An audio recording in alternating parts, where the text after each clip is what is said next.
What's going on, guys? Welcome to today's episode of Burn the Ships. We have our guest here. I'm sorry if I mispronounced your name. Eitan Bratin, right? Yeah, close. Eitan Close. Bratin. Eitan. Dude, Eitan is getting closer. I was calling you Ethan for, what, how many years have I known you? Maybe like 4 or 5 years, if not more. Yeah, yeah, Dude, it's crazy. But eventually, yeah. It's Eitan, been a long time. I'll figure that out. Yeah. So, tell us a little bit about yourself, what you do, what your businesses are, ambitions, bodybuilding. Go off on a rant about you. What makes Eitan Eitan? Yeah. So I'm 34. I grew up in Queens my whole life. I used to be a trainer for about 10 years, a personal trainer. And that was a great, start to my bodybuilding career, you could say, as far as getting into fitness and health and wealth and all that good stuff. After a while, doing the training for so long, for probably about 10 years or so, the money wasn't enough. I wasn't getting paid enough for all the work I've been putting in and the people that, I'm trying to help out and whatnot. So I switched careers, you could say, or something within the, fitness industry. And about, I would say now, 6 or 7 years, I switched over to doing meal preps. So I've been doing meal preps for about 6 or 7 years now from my home in Queens. And, I can't complain, man. It's a lot of work. It's a lot of stuff, a lot of responsibility. But I love what I do. I love helping people out, especially that I was doing that or something similar to that for many, many years. And I never really got into the bodybuilding aspect of the whole thing. But, one day I was talking to a pro bodybuilder that I had known from the past of my, relationships with people and stuff like that. And, he told me and he said, listen, man, he said, you look great. You have this whole thing going on for yourself. Maybe you should give it a shot.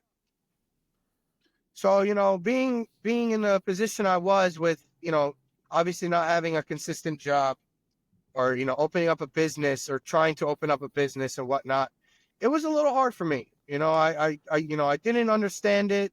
I didn't have good guidance. Nobody really guided me in the right direction. My brother put me in a gym at high school and said, here are the weights. Good luck. It wasn't like, hey man, you need to be doing this, that, and the third. It was never like a program where I had to follow. So I kind of learned everything on my own, you could say, and through other people who've had the experience. But when I was 27 or 28 years old, I kind of got a little bit more into it.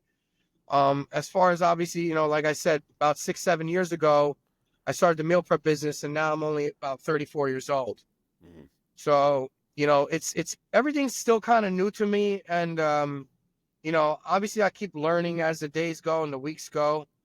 And, like I said, when that guy told me like, hey man, you got a good, bright future in this sport, I took it into consideration. And, when I was about 28, 29, I decided to do my first show.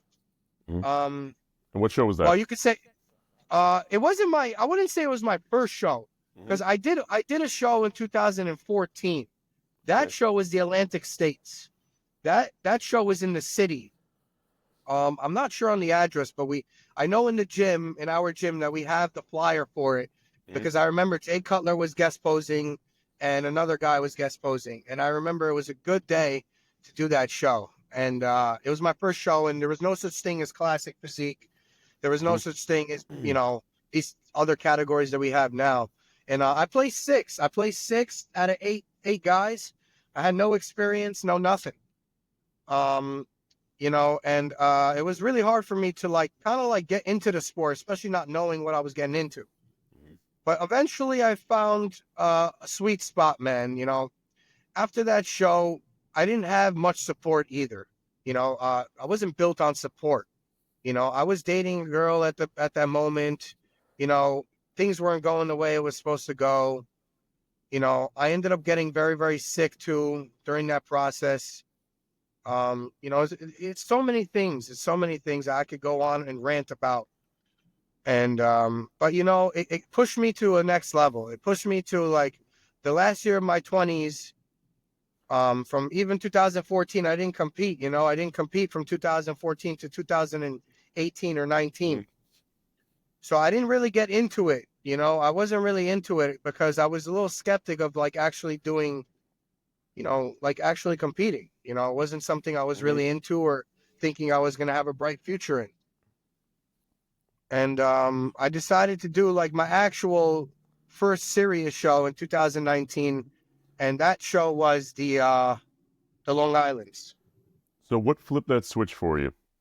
Where you weren't sure if you did the warm-up shows when you were younger, you weren't sure for a while, but now all of a sudden you said, you know what, it's time to flip that switch and attempt to make a run at this. What was that Yeah, turning point? so the turning point was for me was um you know, like I said, I was in this really bad toxic relationship. And, you know, Mhm. for anyone out there that's going through something or whatever the case is with their partner, listen, it's not worth it. It's not, things got to come to like an end, or things got to match, or things got to be like mutual, because it can really fuck you up. And for me, that turning point was when I was towards this end of a relationship and I was doing my first show. I didn't have that support. I didn't have, you know, her coming to the show. I didn't have anything like that. And I developed ulcerative colitis, Okay. and I had no idea what it was. I had no idea. I was 27 years old. I was getting ready for my first show. In doing, and keep in mind, now I'm in a flare up, you know, or however you say, you know, I got diagnosed with this issue, and that kind of made me flip the switch with everything, you know, which, you know, obviously changing my diet around, finding a serious Mhm. coach, start taking more vitamins, start more, you know, taking care of my health, because now I'm going to be 30 years old. You know, you know, things only fall apart when you get older.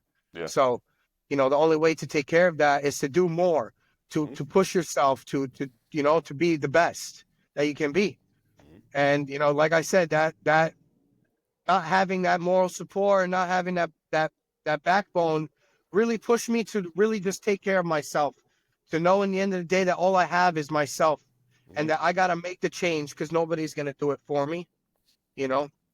And Yeah. so therefore, like, that was a big part of it. And then that's kind of where I decided to really open up my food business. You Mhm. know, that's where I kind of started with the meal prep. So I said, hey, you know what, if I can help myself, I can help others. Yeah. And you know, I decided that's where I'm going to open up EBGains. And now I do food prep for a living, and you know, it helps, and it pays the bills. And hey, it's a hard job, but it takes a lot of responsibility. But if you love what you do, it doesn't phase you, man. It really doesn't. No Yeah. matter what the work is behind it, no matter how much stress it can be, it doesn't phase you, man. It could be anything in life, you know. It could be anything. Absolutely. So, Yeah. what type of culinary training did you have going into deciding, you know what, I'm going to go into meal prep? Well, I don't really have Formal, any informal, culinary whatever. training. Yeah, it's fine. Yeah, so Yeah, so it's absolutely, it's man. a little bit of background in, you know, info here is my uncle, my mom's brother owned a kosher restaurant. Mhm. So obviously I'm Jewish, guys. I'm Jewish, but my uncle owned a kosher restaurant that was really, really popping in Los Angeles, California. Okay. And when I was younger, we used to go there a ton. We used to go Mhm. there, and I used to spend a lot of my vacation time there in the restaurant, you know, learning how to, you know, just kind of learning the business as I was there. Yeah. And I kind of really got into like what he does, and I saw how successful he was. Hmm. And, you know, also knowing that my mom cooks for three guys in the house when we were growing up, it was a big thing too. My mom's a great cooker. Hmm. Everybody knows that. If anybody has been to my house, or if anybody has tried my mother's food, it's game changing, guys. It's Hmm. game changing. There's nobody that could beat her food, especially she knows what she's putting in there. It's game changing. So what I did was, like I said, there's no culinary trading, you know, per thing or whatever you want to call it. But I kind of just basically took my mom's recipes Hmm. and my mom's ideas, and I put it all together. And I started my own business. You know, I started my own menu. Hmm. I kind of built it up from the ground up, and it only got better. I only started to learn more as I went. Mm-hmm. So I never really went to school. I always wanted to do culinary trading, like not culinary trading, like culinary school. Sorry. But I never really got into it. Growing up for me, school wasn't a big thing. Yeah. I was never a big learner. I was always like a visual learner. I was never a guy to sit in class and read by the books. I was always like, all right, you teach me this, I'll learn it that way. And, it paid off. It pays off till this day. In the gym, it pays off at home, at work. It paid off everywhere that, I could possibly think of. Mm-hmm. And, that's kind of how it started, One of the beautiful things about that is, theoretically, if you went to culinary school, right, and you're trying to do meal prep for bodybuilders, you wouldn't be using any of those skills whatsoever. You know how to cook food. You know how to make it taste good. You know how to use the proper seasonings. I've seen your foods. I've tried them. Everything I've had has been great.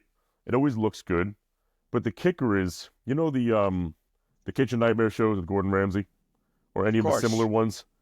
You notice in those shows, damn near every single time he goes to somebody who had all this culinary training and did this and studied under this person, yada, yada, yada. There's always something wrong. But then, not even not make a difference, but then you have somebody who studied under their uncle who was a chef. Their mom was straight from Italy. Their father was from Greece, whatever it was, and they passed down those recipes and those skills from generations. Those are always the ones where the food is impeccable. Yeah. That's kind of how, like, with us, Absolutely. When you understand seasonings and you know how to cook something properly, as a bodybuilder trying to make meal prep healthy, meal prep tastes good, that's about all you can ask for. You're not doing creamy, crazy Alfredo sauces on these things. You can't. No.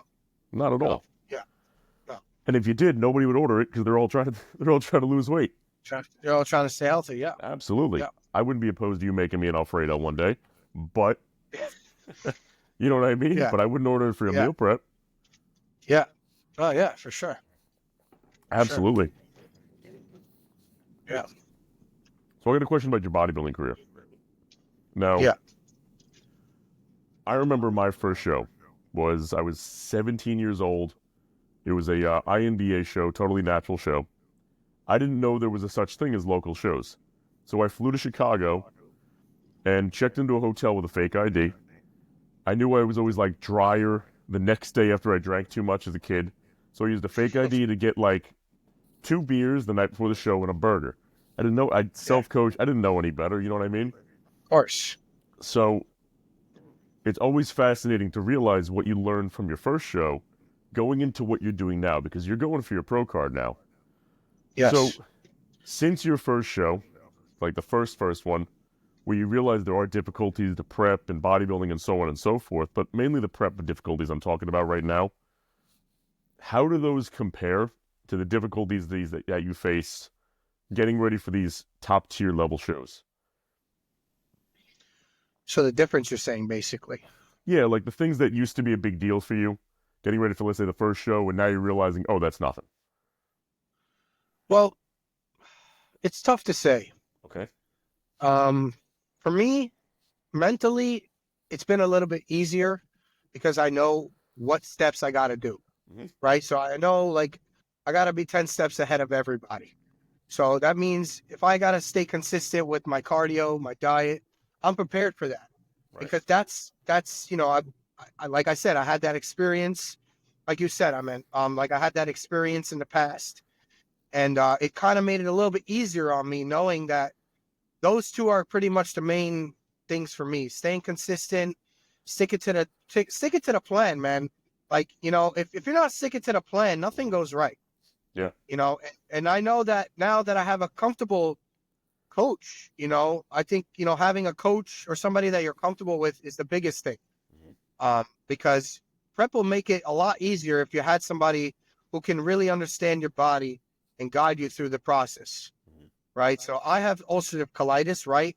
My coach specializes a lot in Crohn's disease, and a lot of his clients do have ulcerative colitis and Crohn's disease. So knowing that he knows that makes it a ton easier for me to know that my prep will be a lot will pretty much go smooth. Right. Now, real quick, for the Obviously, people who yeah, don't know what that is, tell them about it. Ulcerative colitis. yeah. So So a you're lot telling them of about your people are difficulties, and they might ashamed. not be sure. Mm-hmm. Correct. A lot of people are ashamed to talk about what it is. I don't know Mm-hmm. what it is. I don't know why people are ashamed. It's nothing to be ashamed of. It's a chronic illness that is out of my control. So, like I said, I got it when I was 27. I'm 34 now. I just went for my pro card again. Right after my pro card, I got into a flare up. It basically ulcerative colitis is when your colon gets inflamed and that your digestive tract is covered in bacteria. Mm-hmm. So therefore, it's very hard for me technically to break down food. Right. And And it's absorb it. not just and absorb it, yeah. So Yeah. it's not just any food.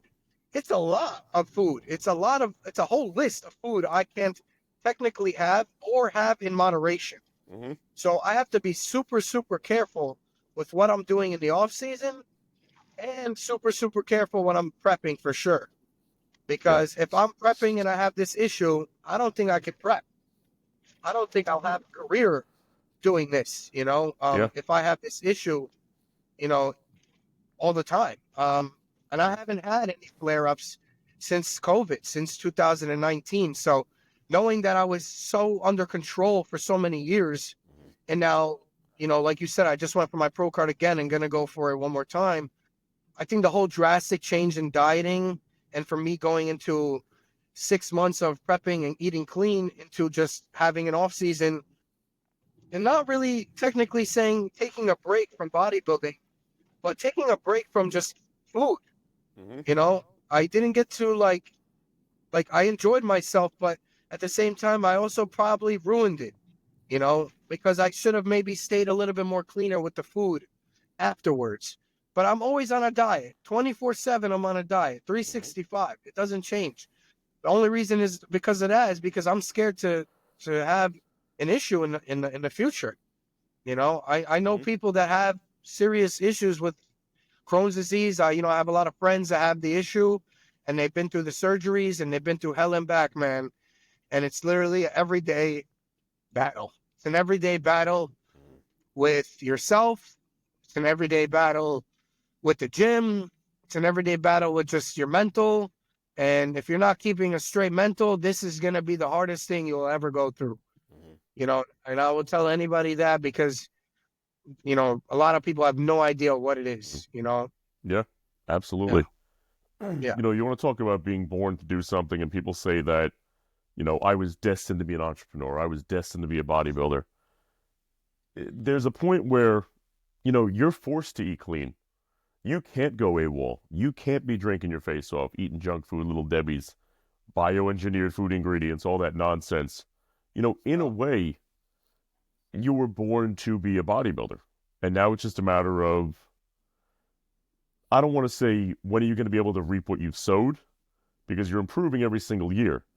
But there's going to be a point where everybody realizes, Eitan was born for this. And that's a damn beautiful thing. Yeah. You know? Yeah, dude. It's been a hard journey. It's I don't know, like you said, it's if I don't continue to stay the way I'm staying now, like you said, I'm built for this, bro. Mm-hmm. Like I can't go the opposite direction. If I go the opposite direction, I'll fail. You know, knowing that I have this issue, Yep. knowing that I have to take care of myself because, that's the only way I operate. That's the only way I operate. Mm-hmm. And if I don't do it that way, then, what other way is there, And Yeah, even if you decided to it's hang it up been one like, day. Yeah. Go ahead. You were cutting in and out a little bit there on Oh, yeah. my What'd end. you say? So, I sorry, said, what'd you even say? if you wanted to Yeah, hang it up one day, you'd still be eating the same way anyway. You'd have to. correct. Yeah. And I've already had a couple of times where I've thought of hanging it up. Trust me. I've had a good couple moments where I felt like, hey, bodybuilding is not for me. Yeah. You know, even though like, you know, I've improved every year and I'm pretty much this close to turning pro and making, you know, a name for myself, you know, and seeing where it could take Absolutely. me in the future, you know, like I would still love to compete as a pro and see where that will take me, you know, see if that could take me beyond and, you know, beyond the stars, because everybody tells me one thing, but, you know, I'm thinking another thing. You know, everybody tells me I look great, this is that. All the comments are great, man. But, you know, for me, I'm not where I want to be, you know? So, Hmm. you know, in terms of life and bodybuilding and, you know, all that other stuff. So, Yeah. you know, It's a catch-22 because everybody sees how good you're doing. They see your physique. They see everything, right? Because I get the same compliments in the gym. However, we're always our own harshest critics. So I'm the biggest I've ever been right now. I'll still yeah, walk into a room and be exactly. like, oh, I'm not that big. I'll be comparing myself sometimes to somebody who's, a buck 80, my height. And because he has a sleeveless shirt on, I'm like, his arms are bigger than mine. It's like, they're not. I've got 60, 70 pounds on this guy. But Yeah, we're in our own heads. We're out of our mind with it. yeah, So it's a funny situation with that because you always have your boys hype you up, obviously. They're excited for you, but at the same time, you need that coach. You need that third party perspective to say, Eitan, you're doing really good, but you can't let your foot off the gas yet, man. There's yeah, somebody creeping up on you for that first place. And if you miss one yeah. meal, you miss one cardio, whatever it happens to be, you're giving that guy even more headway to just get right in front of you. Correct. 100%. Mhm. And I believe that that's a true thing because, so for me, uh, you know, like you said, there could always be that bigger guy in the gym or whatever the case is, but that's what really drives us, man. That's what really drives us to be better, Mhm. to strive for more. You know, Absolutely. saying to ourselves like, "Hey, it's never enough." But sometimes you can really, really drive yourself into a wall. Mhm. And if you're doing it correctly, obviously you could drive yourself into the right direction and not into the wall. Yeah. But like you said, if you stay consistent to the plan and you know you stay, you know, from A to Z and you do everything the right way, you're always going to be ahead of them. And if you miss something, there's always somebody doing more. You Right. know, whether you like it or not, there's always that one person that's doing extra. But I Mhm. feel like for me, that's what makes me better. I'm always so hard on myself, super hard on myself. I don't feel like I ever look big enough, even though people tell me, yo, you look great, this, that, and the third. Mhm. For me, I'm not satisfied. I'm not Yeah. where I want to be as a pro or, you know, as a bodybuilder yet. Mhm. You know, people are saying, yeah, you're going to turn pro. You're going to turn that. Bro, until I have the name and the status, I'm not that, bro. You know, Yeah. I'm not that, you know, and I still got work to do, you know, and we all Absolutely. do. You know, there's never a time where you're perfect, No. you know. Even if you're Mr. And Olympia, there's yeah, somebody gunning for your spot. You can't let up that correct. gas at all. Yeah. Even for these big guys, these big names, C-Bump, he was a no one. He Yeah. was a nobody beforehand, you know, until he made a name for himself and did more shows and put himself out there and you know improved in what he was Mhm. doing. Then he became somebody, Yeah. and then people started to notice like, hey, this guy is actually putting in the work. He deserves what you know he deserves, and you know, hey, all kudos to him, bro. Like, you know, like I wish I could do that. You know, I wish I can. There's no reason you can't, and you are. But it brings up a good Yeah, point of, you look at people nowadays and they want to be successful for nothing. They want to be famous for nothing. Because what do you want to be I want to be a famous YouTuber. Well, what do you want to do? I don't know. I just want to be a famous YouTuber. It's like, well, hold on a second. You need a reason to be famous. You need a reason to be somebody that people want to listen to, that people are interested in what you have to say. Because so many people nowadays are wrapped up on the clout, the fame. They say, I want to be the man, right? yeah, But they're not the man. They say everybody wants to be a lion until it's time to hunt. yeah. You look at I somebody feel who, like that's the generation we're in now. absolutely. But the truth of Yeah, the matter is, when you're fighting through all the nonsense and you're fighting through the fake people that want that clout, want that fame, but won't do anything for it, but you're on your own grind, doing what you got to do and hustling for it every single day, they'll look at you and go, oh, he got lucky. You got real lucky that you got famous when we didn't. Your video must have did better and I did better. It's like, man, you have no idea what was done in the back end while you were sitting there dreaming about it. Yeah, Not a clue. for sure. I think for me, that the whole thing that you just said, for me, it was a lot of sacrificing. Yeah. People don't know me personally or don't know my background or what I've been through. I've been through a lot of stuff. Growing up as a kid, it wasn't hard. It was very hard for me to be normal, you could say, like the other kids.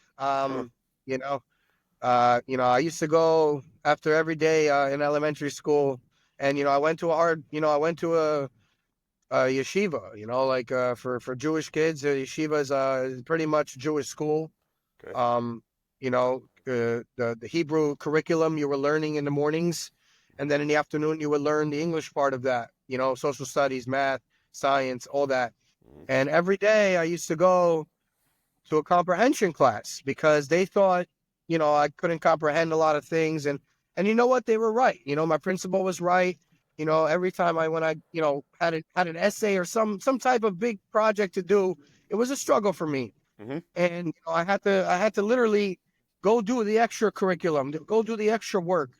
And I feel like that helped me a lot as I was growing up as a kid, pushing through everything, doing the extra work. Because as I got older, I realized hey, I need to get my shit together. And, high school was a really hard time for me. Even graduating, I barely graduated elementary school. I barely graduated high school. Like you could say, I got lucky. I've had, points in time where my parents were going to send me to boarding school because they didn't trust me enough to be like, hey, you're not going to pass the classes. Then you have to go to a more stricter program. Mm-hmm. And when I did graduate high school, I said, hey, this is I got to really step it up. And, nothing was given to me, bro. My parents were a big thing. My parents were a big part of my life, but nothing was ever given. I didn't have everything on a golden platter. Yes, I was the youngest of my family out of 2 brothers. Yes, I did have a lot of spoiling times and moments, when I was a kid. But when I grew up, none of that my parents, helped me out with. Everything was literally earned and not given. And, I literally sacrificed everything I've had for this sport, for what I'm doing now, and for my friends and family. I've had issues, with, we could get into that later, like PEDs and all that stuff. I don't know, it's just a lot of things that I did sacrifice, and really put my foot down and say, hey, you need to change this, because if you don't, then you will never be successful. And, I sacrificed a lot of shit. I had a hard time growing up. I had a hard time listening to my parents. I had a hard time listening to my brothers. And, even growing up as a kid, I had a hard time having close friends. But as I grew up and got older, all of that changed, man. All of that flipped a switch. And, now I'm making a name for myself, and now I'm putting all that hard-earned work that I, sacrificed into this. And it's paying off, It's paying my bills. It's paying off good friendships. It's paying off, bodybuilding. It's paying off everything. So, like I said, we could go into detail about that later, but Yeah, of course. or whatever the case is. But yeah, it's a big thing. I don't expect to have. You can't go into anything in life to have expectations, because if you do, you're gonna fail. I believe that nothing is expected. You have to earn it. You have to go into it with a positive attitude, and if you do, things will come out your way, pretty much. Yeah. I've always believed you have to expect greatness no matter what, but you got to expect to put the work in too. Yeah. Because if you go in a situation not expecting it to go well, nothing really happens. But when you go into something and say, you know what, no matter what, I am going to get the result that I want out of this, period, end of conversation, but you understand the road it's going to take to make that happen. That's what burning the ships is all about. Because they wouldn't burn ships when they're getting on the shore and say, geez, I hope it works out. It goes, no, this is going to fucking work one way or the other, and that's it. So we're going to do everything we can to make it work in the way that we need it to in order to survive. Yeah, that's with everything in life. Everything. I feel like. Yeah. So we were talking about sacrifice, right? What would you say your biggest sacrifice in life was to go down this road, both bodybuilding, entrepreneurially, everything? To really gamble on yourself and what you believed was your path.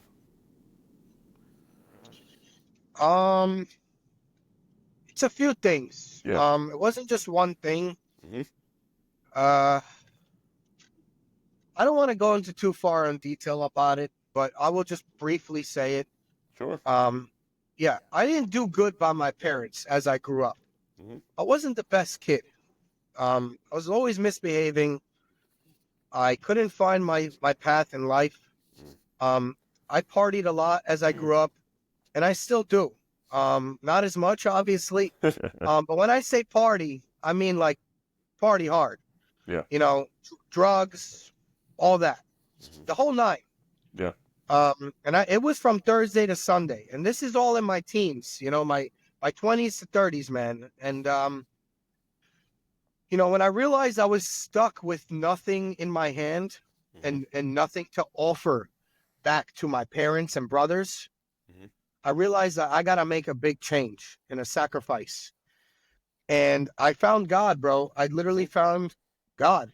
I mean, you know, I used to be a little bit more religious than I am now when I was growing up. But, you know, I realized, like, God gave me a chance at life multiple times. And it's a real thing. If people say otherwise, good for you. Whatever your belief is, that's great. For me, it's not like that. For me, God gave me 100 chances. I'm hanging off the fucking string. You know, I've had my chances.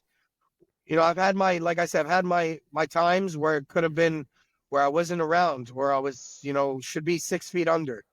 And, you know, from partying hard, taking PEDs hard, to disobeying my parents and my brothers and not listening and not giving a fuck and just being free willy, I think that kind of, you know, took a toll on my life. That was a big part of my change. You know, and God showed it to me real good. God showed it to me real good. And when I say he did, is like what I said is money has been a big issue for me. Money's always been a part of my life. You know, money was something that my parents, you could say, money's not everything for me, right? Because money comes and goes. That's all I could say. Money is a piece of paper, bro. Yeah. Yes, absolutely. I drive a nice car. Yes, I got a lot of clothing. Yes, I got a lot of this, that, and all that. That shit's materialistic. But, you know, a lot of people find, like, how do you say it? Like love or something through money. Yeah. But, you know, when God showed me, like, hey, man, you got nothing in your fucking hand. And if you don't show it to yourself or show it to your parents, you're going to be fucked up for the rest of your life. Yeah. And bro, when I say God showed me. And this was all recently. This was when I turned 30 years old. So for me, this is all new. You know, like I said, when I realized that, my whole life changed around. Everything changed. You know, once I let go of that relationship, once I started seriously bodybuilding, once I started giving back to my parents, once I started giving back to my brothers, everything changed for the better. Absolutely. So that was one major, huge thing for me. You know, I never had a good relationship with my oldest brother. I always had a decent relationship with my middle brother. But, you know, when you're 10 years apart from your older brother, it's very hard to kind of relate. Yeah, it's like your cousin. You know? It's like, yeah, literally, yeah, it feels like a distant cousin. And, you know, it's sad because a lot of people have good relationships with their family, but you know, mine is a little up and down. Yes, me and my parents are very, very close. Yes, me and my middle brother are pretty close now, but my oldest brother's been a little tough, you know. And, it's hard to deal with him as a person. He's got, a lot of issues and whatnot, but, Sure. I don't feel like saying all that on No. here, but No, none of our business. Yeah. yeah. So, that was a big part of it. I would say another part of this that, made that whole change and thing for me was, when I was 21 years old, I was, like I said, I was partying a lot, was going out. I was literally doing fucking Molly, ecstasy, all the drugs you could possibly fucking think of from Thursday to Sunday. Okay, Right. because there used to be a famous club in the city. It was called Pasha. I'm sure a lot of Okay. people heard about it. A lot of people know if they, back in the days, if they used to party, that was a place to be. Mm-hmm. And I used to go there. The only reason I used to go there was because I used to love the house music that they played. I was pretty much brought up on that my whole life. Mm-hmm. And that kind of built a community for me too, knowing a lot of people in the party industry. Yeah. And like I said, when I was 21, I was abusing PEDs. I was abusing drugs on the weekends, and I had a mini heart attack in my house. Oh, wow. In my backyard. Yeah. At 21 years old, I collapsed on the backyard in my house. And next thing you know, I woke up in the hospital, not knowing what the hell happened. Mm-hmm. And it was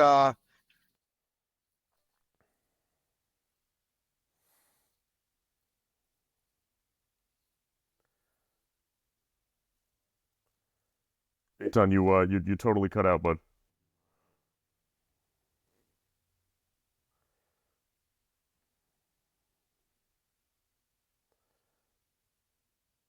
Eitan, you cut out. I can't hear you.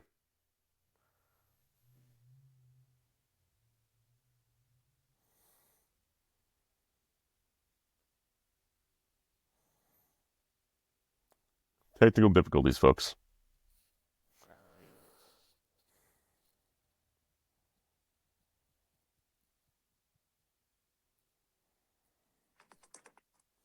There you go. there you go. Cool. Yeah. So like I said, that was for me a shot at life again. Mm-hmm. Realizing like Eitan, like what are you doing to yourself?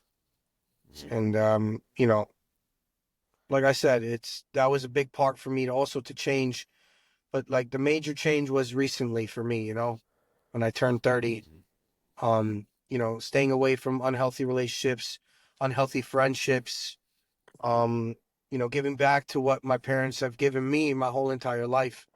A life, they gave me a life. Sure. And my parents are the best. My mom is an OG, my dad's an OG. I never like had an issue with them, but they were always hard on me. They always wanted more out of me, and they knew like they know I have like a you could say like how do you say it? Like, well, you could say I'm blessed in a way. Mm-hmm. And not everybody has that, you know. Right. People just live a 9-to-5 job. I don't have that. I made my own business. I grinded my own I'm doing my own things. I'm building my own empire, and it's paid off. Yeah. It paid off, and it's paying off as we speak. So, I want to show my parents that I got something back that I can give, and bodybuilding is that. So Absolutely, man. yeah. So I feel like everybody has a story, just to bring it back to religion a little bit, where if you didn't want to go too deep with it, don't feel like you have to go too deep with it. But what was your turning point where you said pretty much, holy shit, like I have God watching over me, everything's going to be okay, but I need to change my road a little bit. I have to change the path I'm going down to do what I'm supposed to be doing. Yeah. I think it's well, I was never like I guess giving back to the people. Giving back and helping people out. Like for example, like I'm always in the gym, right? You always see me in the gym. People are always asking me advice, always stopping me from doing my workouts or, whatever it is that I'm doing in the gym. And all they're asking is like questions to, tips and tricks on how to be better and do better and what I got to do this. And I guess the small little things like that make a difference by giving back to the people, especially with the meal preps too, helping people out, save time, I think for me, my thing that God wants me to do is give back. Okay. I have too much here. Mm-hmm. I don't know what the hell to do with it. I don't. Yeah, like I said, I have this fucking $100,000 car. Big fucking deal, bro. Right. Who cares? You want to take it? Go ahead, take it. I don't need it. I don't need it. Mm-hmm. I drive it because I have it. I can drive it. And I only do it because I'm proving it to myself that I can have it if I want. Right. And it doesn't give me any problems in life. But for me, I want to give back. I want to give back to the younger generation. I want people to understand that life isn't just given, it's earned. It's you really got to go through a lot to understand, like you got to give back to the people, like, at least for me. Like, if I'm giving back to the people, I'm doing the right thing. Because I feel like a lot of people don't or haven't been through enough to understand. I think a lot of other people have it easy. And people say I would have it easy. But I don't think I have it easy. I don't think anything that I've had is easy, dude. I don't, I've worked my ass off. Whenever somebody sees someone with more than them, they had it easy and they got lucky. Yeah. Well, God forbid you put in more work than somebody else. That's never on their plate. Yeah. It's, oh, you must have gotten lucky. You have better genetics. Yeah. If it wasn't for that lucky break you have, it's like, man, what lucky break are you talking about? Because I'd love to find it with you. This is a perfect example. Not to, listen, John Heffer. Everybody knows him. Great person. I love this guy. He's a humble dude. He deserves it all. Mm-hmm. When I went against him in the Long Islands, and like I said, he hasn't done a show in, forever, but I've been doing shows for, every year for now. Mm-hmm. So for him, it was like a, kind of like a refresh. Everyone told me, yo, you might have looked just as not as good, but almost like pretty much the same as him. I laughed in their face. I said, dude, this guy's been working his fucking ass off. Yeah. Said, so have I. But if you think that he didn't deserve what he deserved, he fucking earned it, dude. I had what I had, and I was okay with that. I took my first place class. I got the fight in the overall against him, which was great. And on top of that, another guy, Chris Staple. Yeah. Another guy, sponsored athlete, Gas, who's not a pro, who's been in the game for 10 plus years, who I've had multiple conversations with. And he even told me I look great. But hey, if that's not what the judges want, it's not what the judges want. That's fine. But like I said, I'm happy with that. But at the end of the day, you can't tell me that this kid did not deserve it. And I don't think that's lucky. I think that's hard-earned work. He's come from a lot. And when he went to nationals with me, he killed that fucking stage, man. And he fucking earned it, dude. Yes, he didn't come in first. Yes, he didn't come in first. Okay, whatever. Big deal. He came in second, but he turned pro right away. Still counts. Still counts, bro. He still earned it. He worked his ass off, and I've spoke to him about it many, many times. And, he always gives me good advice, and he always tells me, yo, you may have looked a little bit better. I said, bro, John, no way, dude. There's no way I look better than you or conditioned. And there's no fucking way, dude. Like, you're twice my size. I'm 5'4", you're 6'4". You got 10 inches on me, man. Yeah, so, like, I know when it's, I can see when it's earned and not given. Yeah. And I think that's a big part of that. A good example of that, in terms of earned, not given, but expecting it, if you will, it was my last show. It was the Easterns in 2019. And for whatever reason, there was a ridiculous buzzsaw of competitors that walked into the show that year, to where I took second call-outs, and I looked the best I ever did by then. I'm a lot better now than I was back then, for sure. But it was like I walked into a saw blade. Yeah. There was somebody who flew in from, I believe it was Puerto Rico, where he was going to do the Eastern just to qualify to go to Miami Nationals right afterwards. He took third. He didn't even qualify. The dude looked ridiculous. Yeah. But I remember I was a light heavyweight, and I walked up and I was standing on the side of the stage. I'm like, "You got to be kidding me!" Yeah. I'm like, what why am I with all these heavyweights? This is insanity. Yeah. Well, like you said, sometimes it could be a little luck, but your time will come, man. I think this is your year. Oh yeah, I think I appreciate you've that. really, you've come to you went through a battle, man. You battled this last year really hard. You had a surgery Yeah. done. You had all these things going on. So, you had a lot of things that maybe is going to put you at the top now. And you come to realize like, hey, this is my time. And, Yeah. I'm going to put everything I got to it, and people are telling me that now, but, Yeah. I don't feel that way yet. I don't feel that way yet. And you know what? Nor should you. You should go into a show expecting the best, like I said, but be prepared to fucking work for it. Yeah. And you need that coach in your corner that's saying, you think you look good, your friend's saying you look good, but you're still a little fat. Yeah. You gotta take another 10 pounds off. Yeah. Come on. You know what I mean? Get back on the Stairmaster. Yeah. You need that grip to reality. Yeah. But more importantly, you need that third person perspective of a trained eye. It can't be some random person. It needs to be somebody who's trained in this and understands what they're looking for. Yeah. Yeah. That's it. That's what it is. 100%, man. Anything else? What are you thinking? I don't know. What do you think? You got any questions for me? I think we asked about all the way. I'd like to know more about your meal prep company. So when do you plan to expand it a little bit? Because you see ambassadors for all these meal prep companies all the time. When do you plan to pull the trigger on that and have EBGains ambassadors, or you want to go a different road with it? So, for me to move it out of my house right now, it's not worth it. I was gonna look into getting a storefront last year, and it was just that everything was through the roof. Money was not a problem. Crazy. It was just, do I want to go through this headache?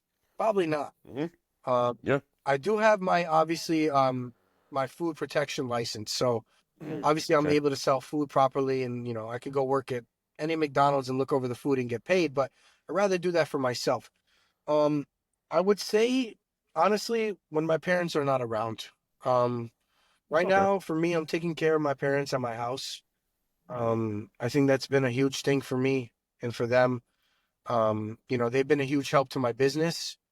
So for me, I don't know. I don't have a time set plan. I think when I feel like the time would be right when they're not around, I will look into something, because I guess I'll have something to more be reliant on, more money, more things in my hands, less responsibility, than I have now.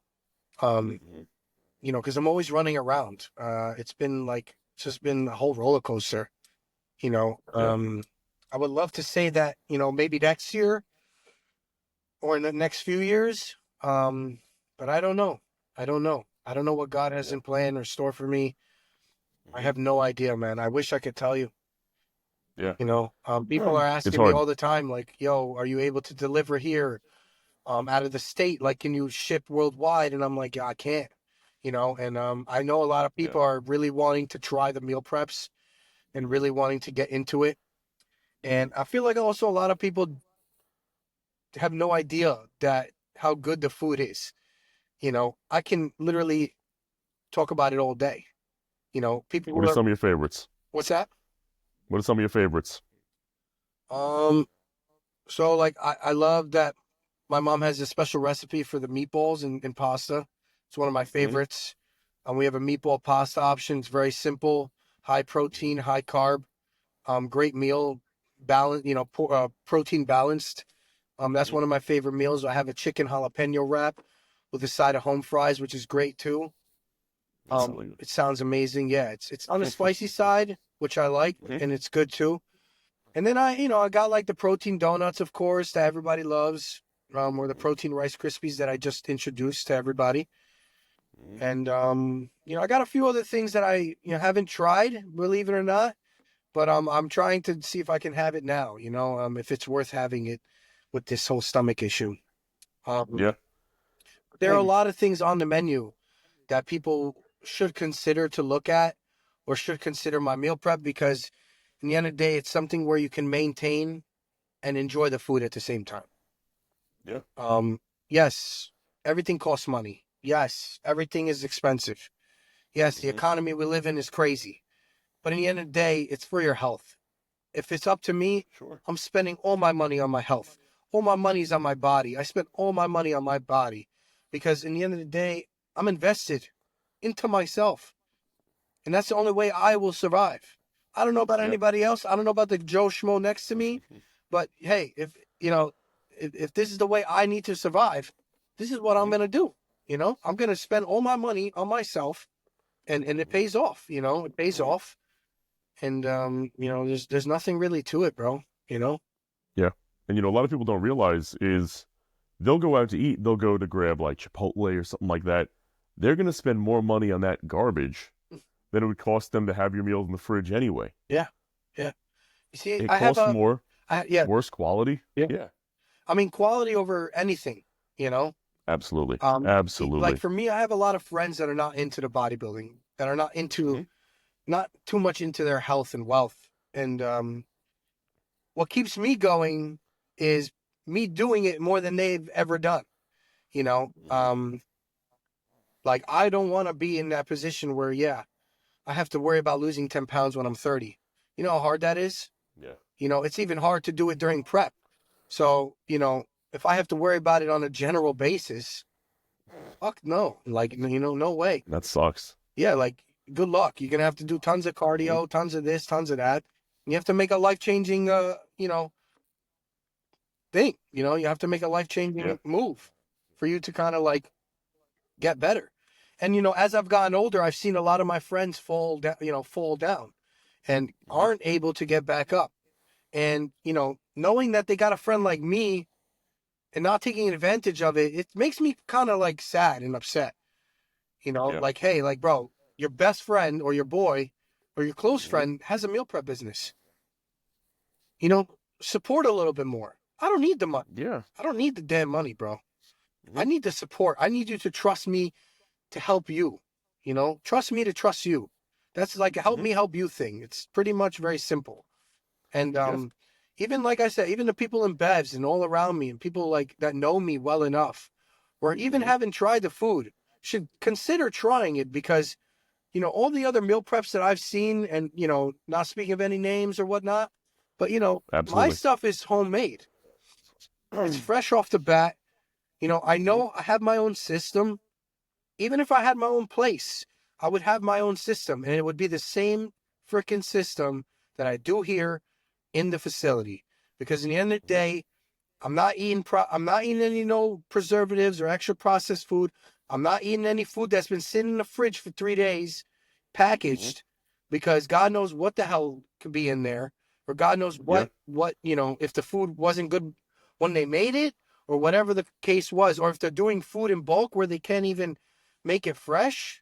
Like, dude, there's always a way. And you have to work smarter, not harder. So for me, I like to work smarter, but I'm always working hard. So if you can do both, then like I said, I have this system and it works. And people who have tried my food, I've been to 100 different customers.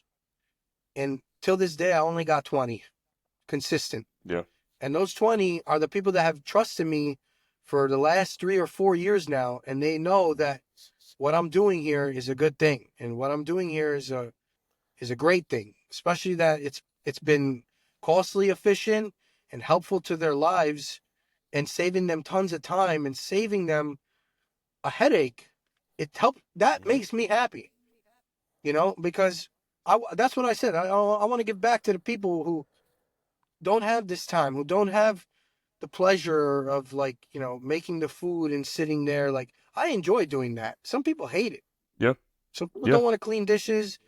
But hey, like, I'm not cleaning the dishes, but like, I have a system. We have the system. And if the system is ran the right way, everything goes the right way. And, I don't want to be like, overwhelmed with like, I don't know. It's tough to say, man. Like I don't feel like a lot of people understand how to cook or how to make food fresh or how to keep the food or the product fresh, especially when you're Dude. doing this type of sport. I've learned Yeah. that through this sport. I learned that through having ulcerative colitis.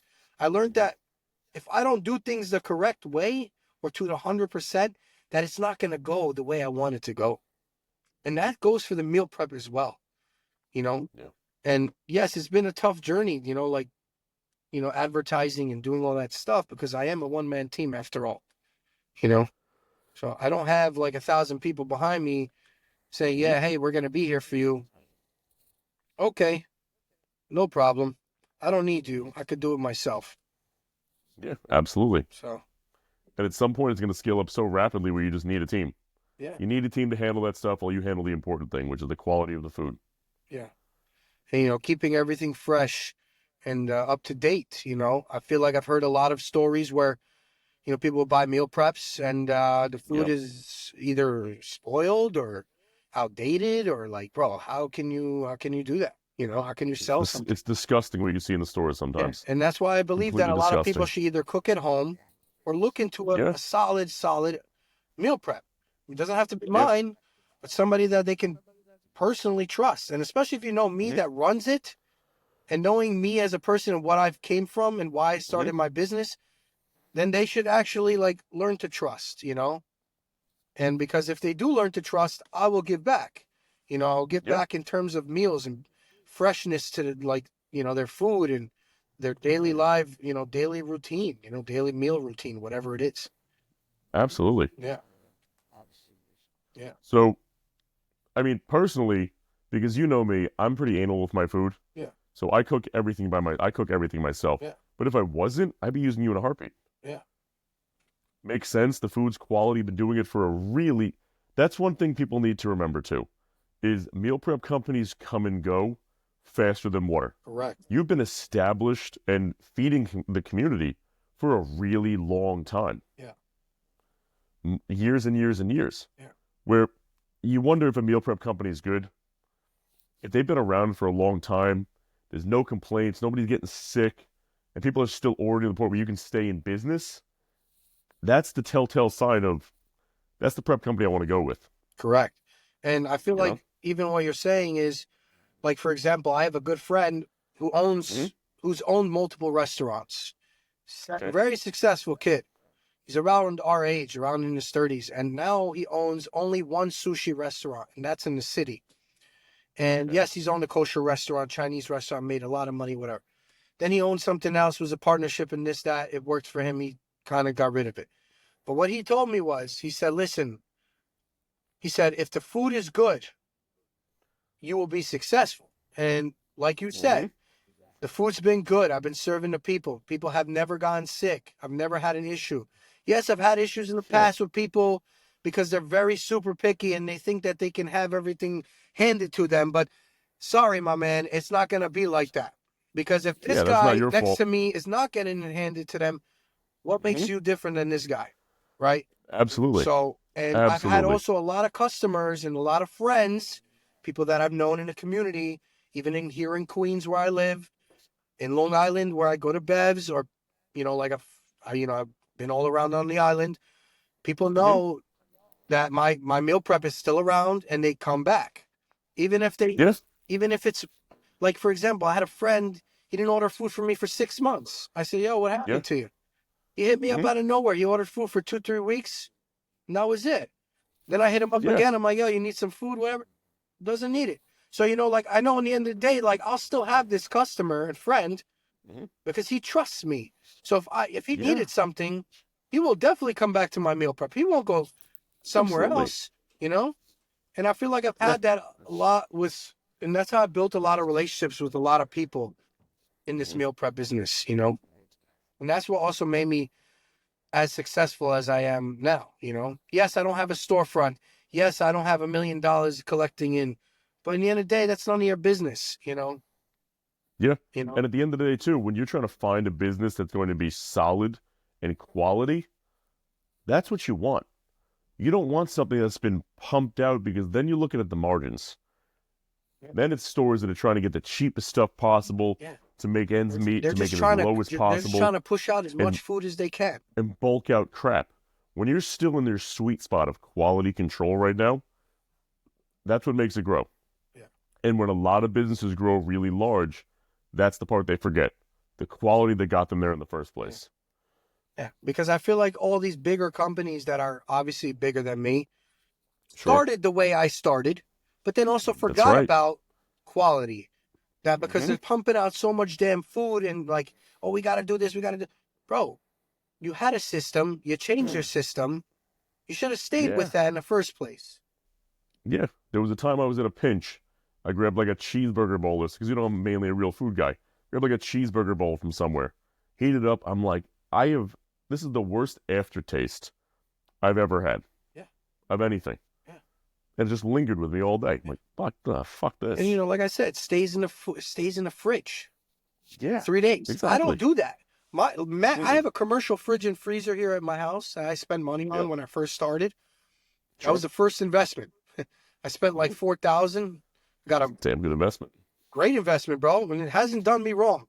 Yes, I had a lot of Yeah. issues with the freezer because it's in the garage, and you know sometimes it gets super hot here in New York, and you know I would have to defrost the freezer, so I'd have to empty it and then run it on, like kind of like turn it off and let it defrost because it just like freezes and freezes over time. Yeah. But that was the only issue. But you know, like I said, that was my first investment, and my food stays fresh. You know, for like even like the vegetables stays for a week in the fridge fresh. So like I only keep the food when I make it for 1 day in my fridge until I give them to a customer. Yeah. And then they have it right there and then. Every Sunday, there's no subscriptions. It's just a weekly thing. You can cancel whatever. You could do whatever you want because I don't want people to fall into a trap where they feel like they have to order or like, for example, they go on a vacation or they don't have it. You know, they're paying all this money and I don't want them to feel away. So I don't do the subscriptions right now. People are like, oh, you should do it. It's worth it. Listen, I'm just building friendships and relationships and people that could trust. You know, I want people to trust me. It's not about the subscriptions and making more money.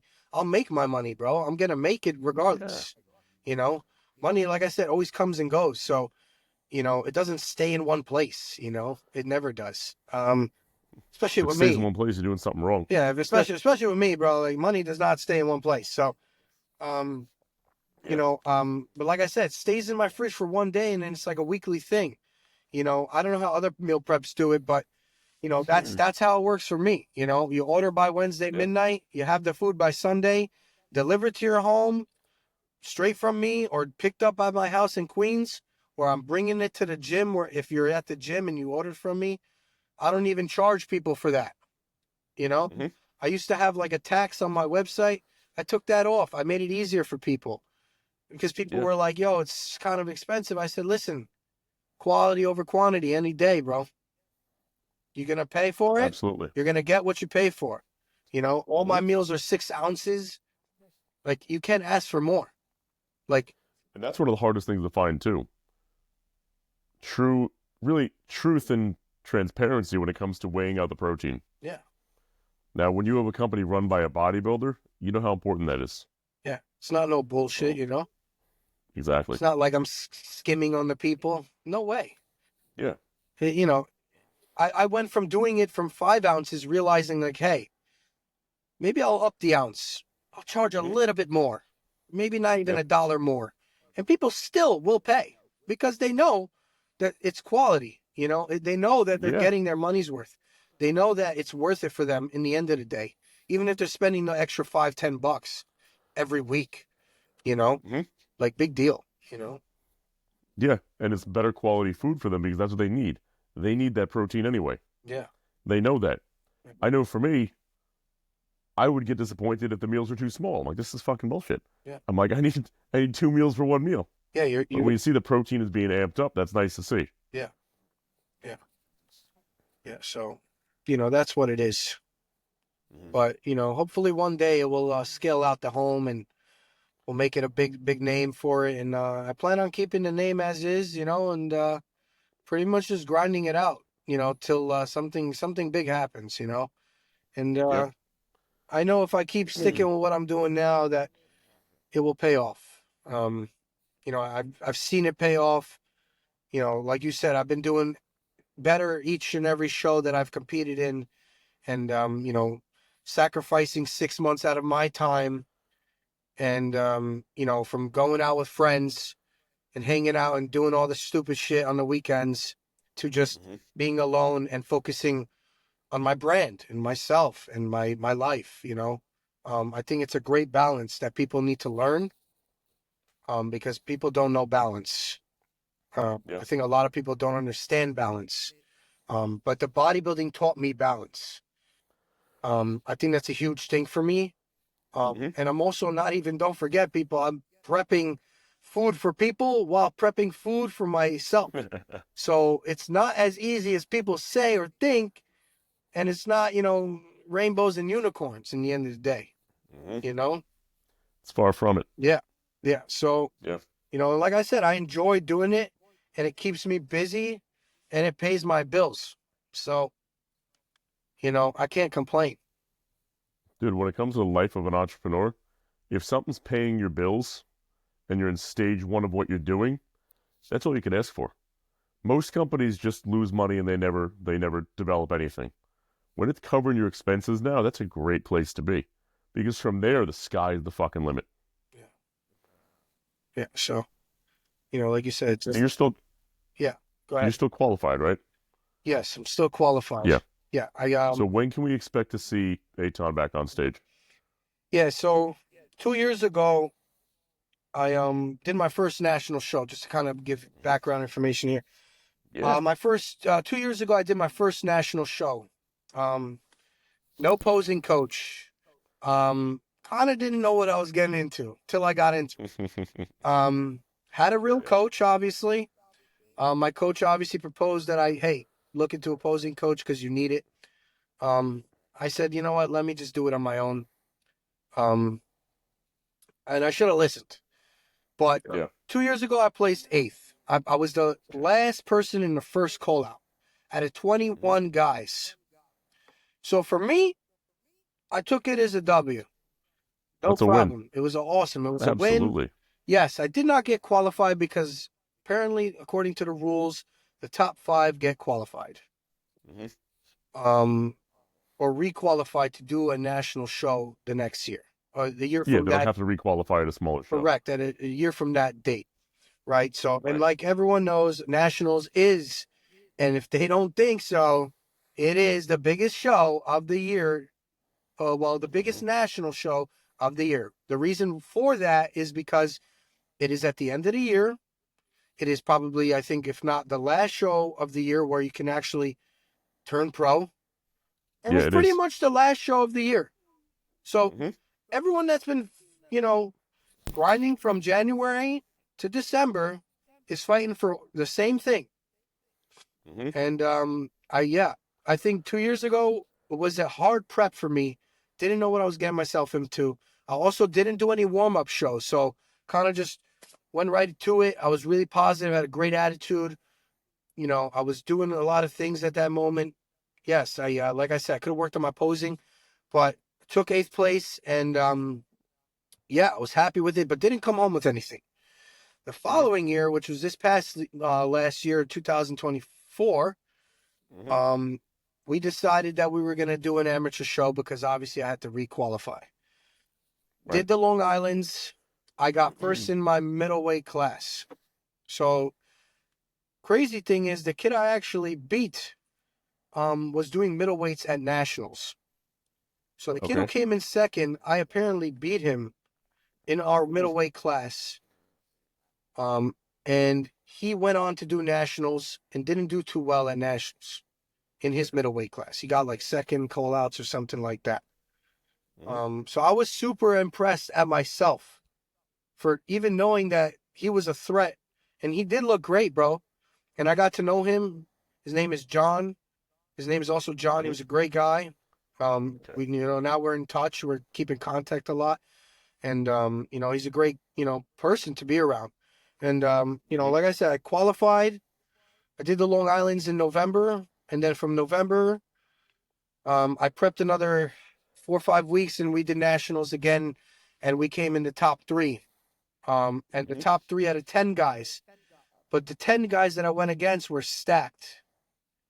It wasn't like the 21 guys that I went the year before, because I would say 50% of them were stacked, 50% of them were eh. Right. But these 10 guys that I went against, I had to really work for it. You know, but this time around, I went in and got a little bit of opposing practice in. Should have done more. You know, because we can always do a lot more than what we're supposed to do.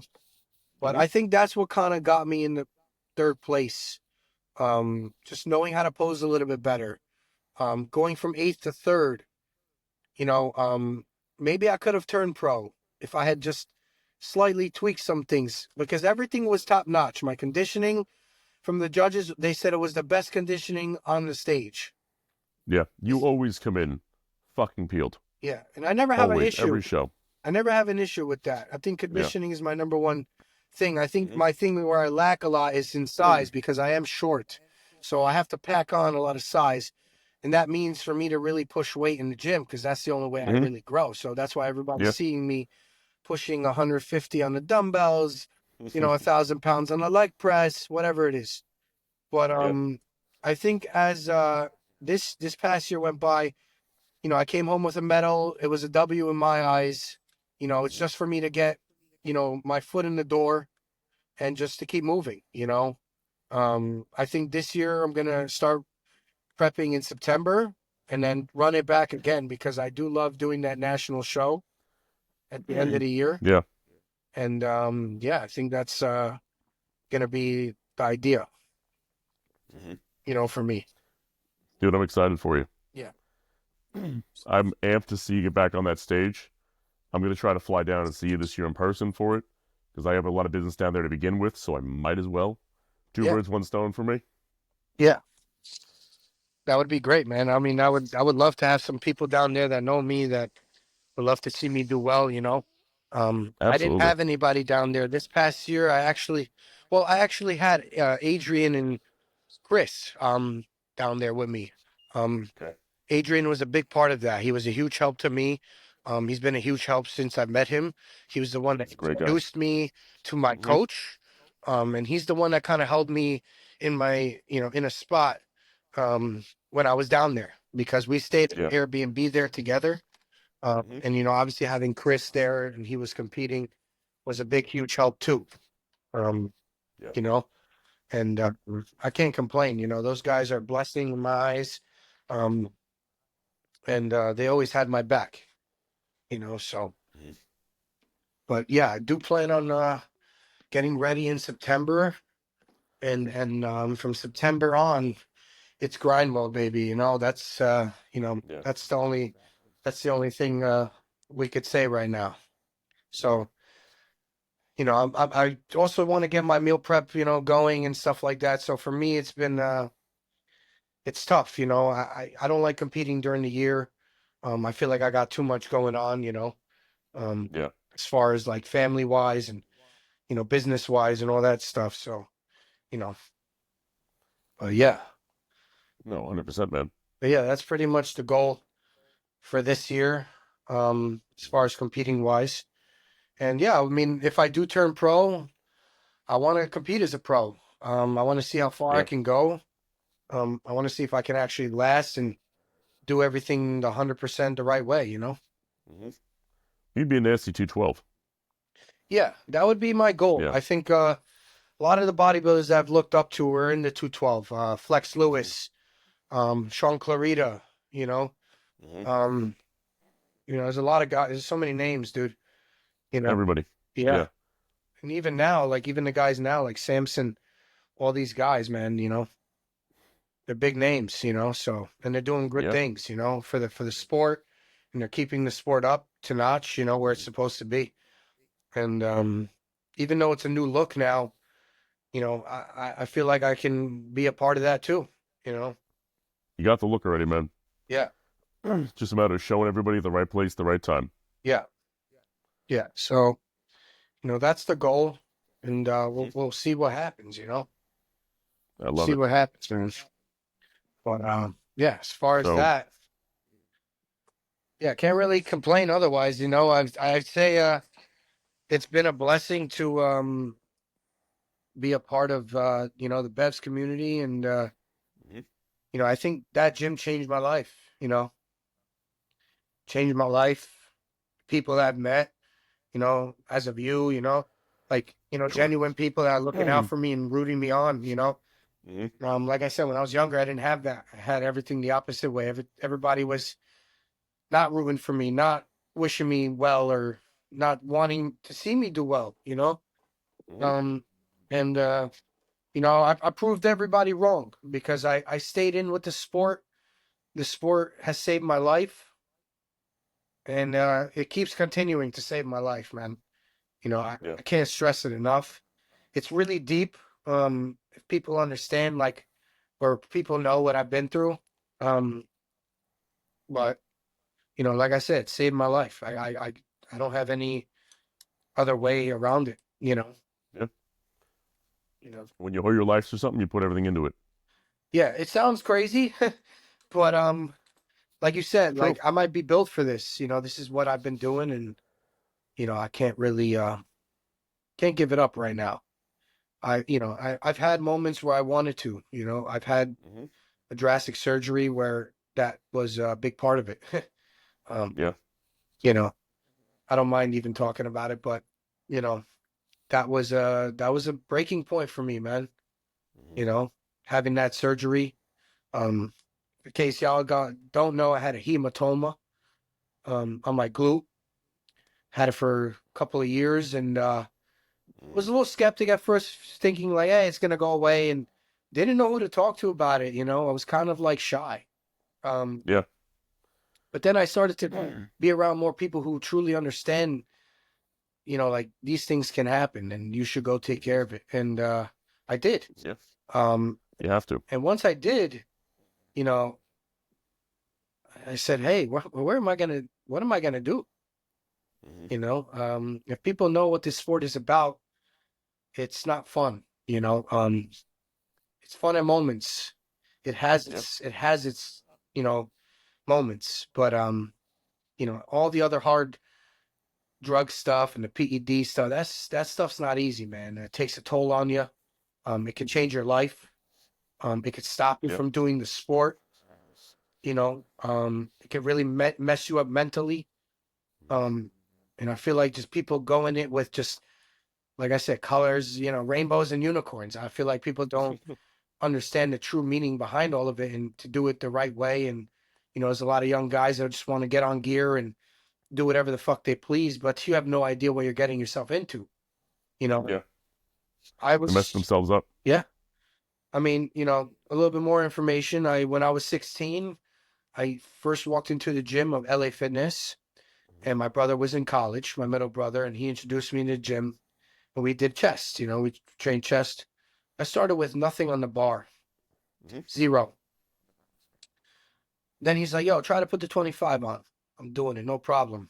Then he's like, put the plate on. I'm doing it, no problem. That's when I realized how strong I was. Never been in the gym, was pushing, it's not even absurd weight, but absurd weight for somebody who's never lifted a weight. But also, what did you weigh back then? Yeah. So I started at 130. Seriously? I started you were benching your body weight. I was benching my body weight. Yeah, I was benching 130. I started at 135. I've always been a little skinny guy, growing up. And as I got older, yes, now I peaked at 197. That was the heaviest I've ever been. But it wasn't a good 197. It was a healthy 197. Yeah, that first big peak never is a good one. Yeah, and I was like in my 20s. Yeah. But now I would say I'm like consistently like 185. I think that's my number. Even like 190, 195 could be also my number, because I was 195 for quite a while this past year. But like I said, I started at 135, and once I started lifting all these weights, I kind of got used to it, and then I only stayed natural for 1 year. A lot of people like are natural for many years. I'm a 91 kid. I was born in the 90s. Knowing that, the generation I was born in, it was a little different. I feel like people don't understand that. So when I was in the gym and I had a couple of friends who were not natural, telling me like, hey, you should try this. I tried it. Tried gear for the first time. I put on 30 pounds. My first cycle was test and deca. I had no idea what the hell I was doing. Yeah. You know, he told me how to inject, how to do this, how to do that. I did a little bit of my own research. And then from then on, that's kind of how I got introduced to that, and not being afraid of taking something and knowing that, hey, you could be in some type of health risk for the rest of your life, or you can literally kill yourself doing it. Do you remember your first injection? Of course. Yeah. There's always a story behind it. Yeah. I remember, I'll never forget it, dude. I'll never forget it. You know, from my friend's house, you know, I used to get all my stuff from Europe. Had a great connection. Everything I got was skinny vials. Oh, the ampules? The amps, and that's what they used to sell. Now everything is homemade, home whatever, you know. That's why you gained 30 pounds. You had pharmaceutical shit all the time. Yeah, I was getting pharmaceutical stuff. Yeah, from overseas. I was getting a lot of stuff from Greece, from Saudi Arabia, from Poland. I was getting a lot of shit. I had a great connection. Unfortunately, that guy didn't last too long, so he, you know, got locked up and he's doing his time. So that's what happens. Yeah. Yeah. But yeah, I mean, you know, like I didn't have much of a I would say like a younger self of me. You know, I didn't get to enjoy a lot of things. I felt like bodybuilding took over my life, you know. Yeah. You know, I was in a gym. But when you're going down that path, you know, did it take over? Or did it fucking save your life, man? Yeah, it saved it. Yeah. Saved it because the way I go as hard as I do now is the same way I was going as hard as I was when I was 19. It never changed, bro. It never changed. I don't look at time when I'm in the gym. Unless I gotta be somewhere afterwards. I don't look at time. When I'm there, I was gonna say I'm there. You know? I saw you when I was leaving. I left at maybe 3:30 and we started this podcast at 6. And you were leaving the gym. I'm like, what the fuck? 3 hours. I wasn't even done. I cut my workout short because I said, yo, I gotta be on this podcast at 6 o'clock. Yeah. You know, I didn't even do my cardio. I said I'll leave it for the end, you know, just do it my other days. That's my excuse too. Yeah. You know, so I mean, you know, I was just like, you know, I don't look at the time. I just, whenever I gotta get shit done is however long it takes, you know. Yeah. And you know, people are surprised why I'm in the gym for so long. You know, like, I mean, listen, like when you're lifting this much weight and you're going through it by yourself, it's not so freaking easy, you know, like, you know, it's like hard labor. It is, and people understand you need time in between your sets. Yeah, so I take my 2-minute time. I take my rest period. I'm not zooming through the sets. I'm not doing these super sets. I'm an old school guy. You know, I'll lift the damn heaviest weight in the gym because numbers don't mean shit to me, and I'll do it. You know, I don't give a fuck. As long as I can do it, I'll do it. You know, I don't believe, you know, I've been ego lifting because nobody will say that. I'm doing full ROM, full optimal workouts. Yeah, my routine, my split is very high volume, heavy weight. You know, I like to do that. That's how I grow. Yeah. I make sure that I'm doing heavy weights, high volume at all times because that's the only way I grow. You know, my coach believes that that's good. You know, sometimes obviously he wants me to do other things, but I tell him, hey man, like this is what I'm lifting. When it stops working, I'll ask you your opinion. Yeah, when it stops working, I'll let you know. Yeah. Until then, look at how big I am today. Yeah. So I mean, that's what's been working for me, and you know, people are always like asking me, oh, why don't you do push-pull legs, or why don't you do 3 days on, 1 day off? And I'm like, well, I don't know. That doesn't work for me. Yeah. You know, I don't want to take off in the middle of the week. My coach tells me also maybe I should. But, you know, because I've been going so hard, that's the only reason he's telling me. He's not telling me any other reason, you know?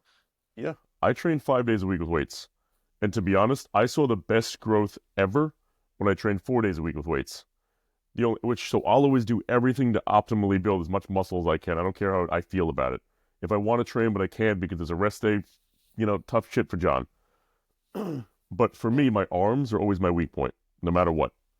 Now, when I was training 4 days a week with weights, I was going balls out in the gym, training hard. the DY hit style with Dorian. My chest blew up, my back blew up, my shoulders were great, my legs are great. Everything grew except my arms. I was training triceps with shoulders, biceps with my chest. Everything grew except my arms. So I needed that 5th arm day alone. And then they started to grow. But it just goes to show how different every body is in the gym. Every physique is. Because I train my dick off. I know you train your balls off. You know what I mean? Yeah. But some people need different recovery. They need a different approach with those other 23 hours of the day. Yeah. Yeah. And, for me, I like the old school bro split. Me too. Works great.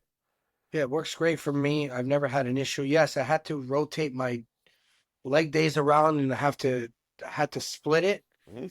That's because, my legs were not growing or recovering, you could say. Yeah. From just a smashed, just from smashing legs completely. Yeah. From fronts to backs, I wasn't recovering properly. I wasn't growing properly. So yes, now I have a separate day where I'm doing quads and a separate day where I do, hamstrings and glutes. Yeah. And calves, of course. So how many days a week are you training now? I also train 5 days. Yeah. I take Fridays and Sundays off because of work. Okay. And, the rest of the days I'm just in there. And, I have the leniency to be there during the day. A lot of people don't have that. Yeah, we're lucky. I feel like, that's why I'm as successful as a bodybuilder, because I have those hours to spare. Mm-hmm. Yeah, and I'm not saying I'm not thankful for it, but that's the reason I'm there for 3 hours. Yeah, absolutely.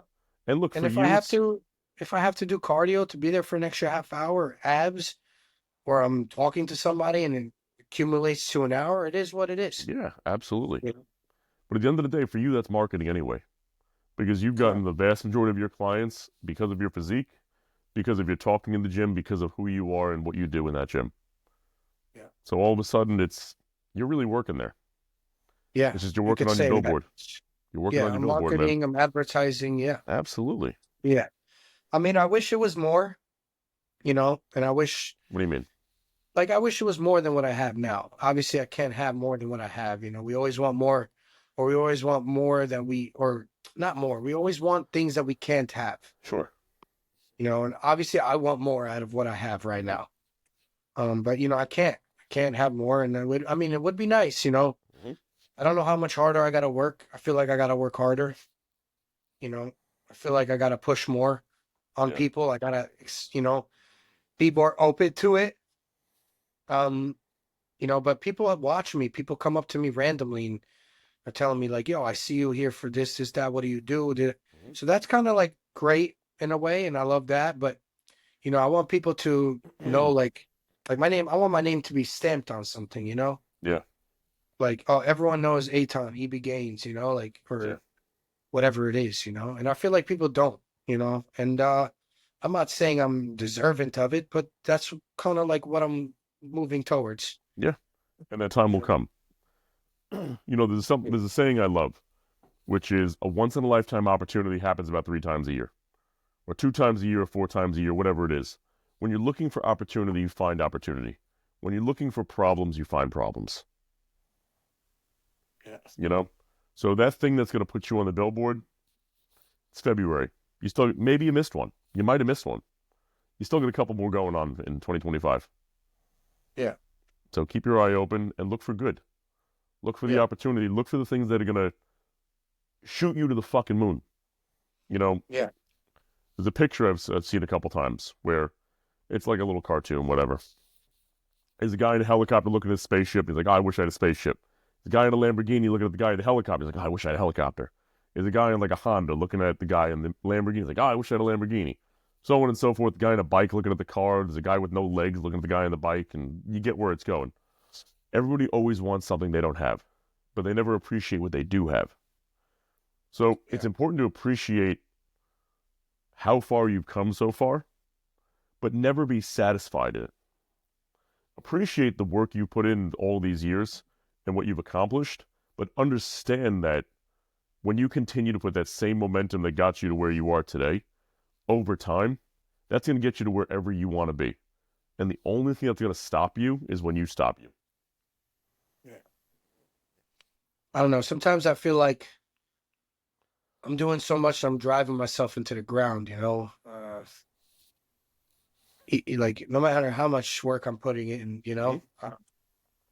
I just like I said, I don't know when that time is gonna come, whether it's gonna be like smooth sailing, you know. When I was building my company, I spent well over 10,000 hours teaching myself to code because what I was building didn't exist yet, and I was petrified to give it to a programmer because I didn't want them to steal the idea and run with it. So I spent, and this is not exaggerating, well over 10,000 hours teaching myself to code to make it happen. Where once that happened, I felt safe, secure. We didn't make basically a fucking dollar for years. Not a dollar. Now we're doing really well. Everything's bounced up. But, I was spending 80, 120 hours a week focused solely on that and solely on bodybuilding. Where the bodybuilding kept my head on straight and kept me eating. Otherwise, I wouldn't have eaten. I probably would have drank bourbon and just learned coding all day and coffee. And that would have been my life for a while. So it kept me in line, right? But there's going to come a time where because you're continuing to put the momentum in, that it's going to pay off. But the second you let your foot off the fucking gas, even sometimes when that highway just looks like it's going to stretch on forever, you're not going to get there any faster. And you might miss your exit if you're not paying attention. You might miss that once-in-a-lifetime opportunity. It takes one conversation with the right person to change your life. Yeah. I feel like I have that with a lot of people. Because people look up to me, which, I don't know why, but some people do. Like some of the younger guys and even guys in the gym. Like I've gotten kind messages from people in the gym. Some of the younger dudes like, yo, man, I appreciate what you've been doing for the, like just what you do, I see that you grind all day, all year. And I'm like, oh, I don't know what to say to that. Thank you. Yeah. Thank you. I appreciate it. I'm here for you if you have any questions. Yeah. Because you got to put yourself in their shoes. Well, you look at them when you were their age, right? Training, just getting together, and you see, let's say you saw your first bodybuilder, right? You're hyper fixated on this guy. You're like, oh my God, you train so hard. I didn't know you could train that hard. I didn't know shoulders separated like that. They're looking at you like you're a science project. This is so cool. Yeah. Yeah. And just having conversations, well, not conversations, but just having the daily routine that I have now. Like sometimes I feel like you said, if you don't, like I'm doing the daily routine. My daily routine is waking up, eating my 3 meals before I go to the gym and hit the gym. Doesn't matter what time it is. I got to get those 3 meals in before I go. Yeah. And like you said, sometimes I feel like it's just driving me to the ground because it's just so repetitive. And it's like, when are things going to boom? Or when is something going to change? Yeah. And, obviously I'm the only one that can make that change and make that boom. But I don't know what it has to be. I don't know if it's me going pro. I don't know if it's me, sticking with the business that I've been doing. I don't know if it's me giving good advice to people or helping people out, or like I said, giving back to the people. But because I don't want anything. I don't want nothing given to me. I don't want, I had enough of that shit. I had enough. I had too much given to me. Things where I didn't even deserve it. Yeah. And I will say that to everybody. I fucked up many times and I've had many chances back at life, and that's the only reason why I'm still here today, doing what I do and grinding what I know best. And that's bodybuilding, bro. Yeah. When you talk about what am I supposed to do, what's God's plan for me, right? I've always been a big believer of God's plan for you is not the one with the least resistance. Far from it. Usually a lot of resistance, usually very difficult, but it's the one that feels correct. So even though you have hard times bodybuilding once in a while, you have hard times in the meal prep company once in a while, when it always feels like it's the right action to draw your energy towards, not that it's always going to be easy, but it just always feels like the natural right one where you believe in your heart of hearts that this is the thing you're supposed to be doing. Even on those rough days, you're like, this is fucking bullshit. This sucks. I wish I was doing something else. But it still feels like the right thing, and that you don't give up on it. You don't throw away everybody's meals and refund their money. And you don't go eat an ice cream cake when you're trying to be in prep. You know what I mean? Yeah. when you understand that and you have that realization in the back of your head, it doesn't have to be up here. It can be way back there. That's when you're doing this right for you. And it's a matter of time, and the more consistent you are with it, as you are, you're Mr. Consistency with all of this, over a long enough period of time, and when you're willing to see and accept one of those once-in-a-lifetime opportunities, that's when it comes. Yeah. Yeah, I feel like I agree on that too. Mm-hmm. Even on my hardest days, you know, I know that what I'm doing is good, Mm-hmm. and what I'm doing is paying off, and hopefully it'll pay off even more in the future. And, you know, just keep moving, man, you know. I know that I have a special, like I said, you know, I have like a blessing in disguise that even though I don't know, or I may not know a person or whatever it is, people always want to be a part of what I have. Yeah. With them not even knowing me as well or whatever it is, because I don't know, I have some type of, I get this all the time. A lot of my close friends tell me I have like this aura, you know, like this special aura to me. Mm-hmm. Always positive, never like, yeah, I get upset and I can, you know, I can flip the switch and no problem. But Sure. every time when they see me, I never have a head down. You know, I'm always working out. I'm always doing more than others. I'm always keeping a positive, right mindset towards life and things, even when I'm feeling or like going through the worst possible thing, you know, and I feel like that's a big thing for me, you know. It's everything. And I feel like a lot of people have to find that within themselves, you know. You know, I had like a deep conversation over the weekend with somebody, and you know, they don't have their life together, you know. They do and they don't, I would say, because of the way their job is, you know, the way their career is, you know, telling me this is, you know, it's a girl, you know, she's like she's a flight attendant, doesn't have everything she wants, you know, all that stuff. And then she's looking for somebody that can be there for her. I said, listen, you know, you want everything handed to you, but you're not offering anything back. Yeah. So the person who's working so fucking hard for their earnings and their, you know, their winnings, they're not going to give it to you. They're not going to share it with you. No, of course not. Why would she? Why would they? You know, and at the end of the day, I said to her, I said, you got to do it for yourself. I said, you got to go back into the gym. You got to go, you know, shine bright like a diamond. You got to go do all that yourself, because in the end of the day, like, no one's going to do that for you. Somebody will notice what you're doing. Yeah. And if they notice that, then that's a blessing. Absolutely. You know? Absolutely, man. I think everything that I've had is a blessing.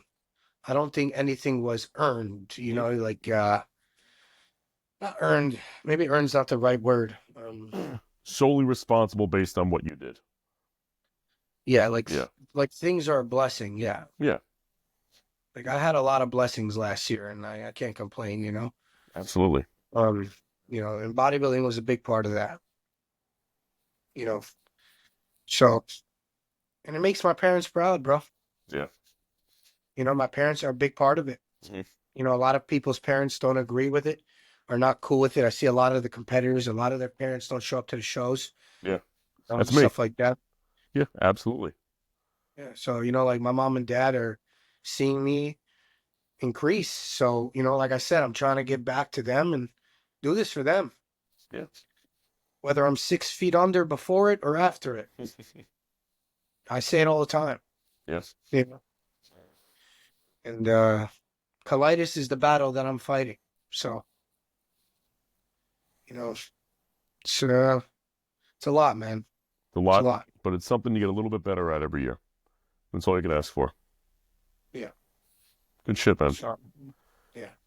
So listen, plug yourself one more time. Somebody wants to find EBGains. Somebody wants to find you. Where can they find you? Social media links, websites, everything. You can find me on social media. I got my regular social media, obviously Eitan Bratin, my last name. Or you can follow me on Instagram as well on my other page, EBGains, with no Z, okay? So EBGains. on Instagram, or you can find me on my website, which is www.ebgains.nyc. It'll pop right up. If you had any questions or concerns, you can obviously message me through the Instagram or my website, which I get text messages through there as well. And yeah, I mean, I feel like everybody should, get on the grind, get on the motive, get on the good, healthy streak of, eating clean, and because health is the future. I can't stress that enough. Without health, you don't have a future. Yeah, and health is wealth, bro. The biggest prize is health. I lost a lot of friends in the past from this sport. I lost a lot of people, earlier than they should have gone. Mm-hmm. Not from this sport, because of health reasons. So don't be that person. Take care of yourself, your family, your loved ones, and the people around you. And all will give back. And that's it, It's a great way to wrap it up, my friend. Yeah. I wish we could talk a lot more. There's so much shit I could talk about, but, No, I could always have you back on. You have an open invite. Yeah. Yeah, maybe on the next one. Sounds good to me. All right, everybody, thank you for tuning in to the this week's episode of Burn the Ships with, once again, Eitan Bratin. Eitan, I knew I fucked it up. We'll get you learning it, don't worry. I don't think so. Eitan Bratin, it's and take care of yourselves. All right. Sounds good, brother. Appreciate you having me on here, and hope all goes well with the podcast, and I'm here for another one. Thank you. All right. That's it. Good. All right.